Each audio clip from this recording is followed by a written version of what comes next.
Salisbury, Maryland, more than half the population is African American. The Centre for Disease Control says that black women are at least 3 times more likely to die from pregnancy-related complications. Misha Shockley works as a birth coach and volunteers at the Eastern Shore Pregnancy Centre. We see a lot of families that are in crisis, so unplanned pregnancies, which we know make up about 50% of pregnancies. We see a lot of teen moms, sometimes as young as 14 years old, a lot of domestic violence victims. One of her clients, Shia, was 16 when she had her first child 8 years ago. She says it was a traumatic delivery that scarred her. It was a really difficult labor. I lost a lot of blood, I started hemorrhaging, and I think it was because of all the pushing, and they had to cut me. He was face up instead of face down. I begged the doctor, please just give me a C-section because I was in labor for 27 hours. And they were like, no, no, you gotta do this, you have to have him naturally, we don't want to do a C-section. Alex Richardson suffered from preeclampsia when birthing her daughter Ariana.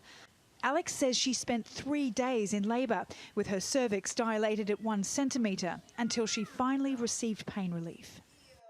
Alex says she was treated poorly, in part as a result of racial bias. I was in pain when they had my second epidural in, and she had my monitors strapped so tight they were cutting into my skin. And when I would tell her, like, it hurts, and she's like, oh, it's gonna hurt because you're in labor. A few hours away from Salisbury, Washington, D.C. is the most dangerous place for black women to give birth. 17 of the 18 women who died from pregnancy-related causes here between 2012 and 2018 were black.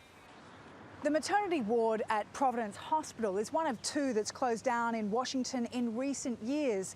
Both of them are in the poorest parts of the district where access to care is already scarce. Experts say that it's decisions like these that disproportionately affect low-income, often African-American women.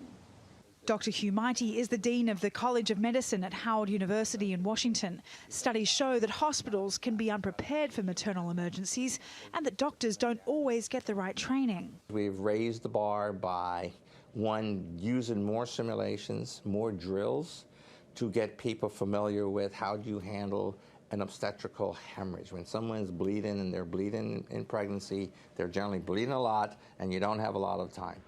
But given that the maternal death rate has been steadily climbing in the last 2 decades, activists say that the US needs to put an end to what has been a silent public health crisis.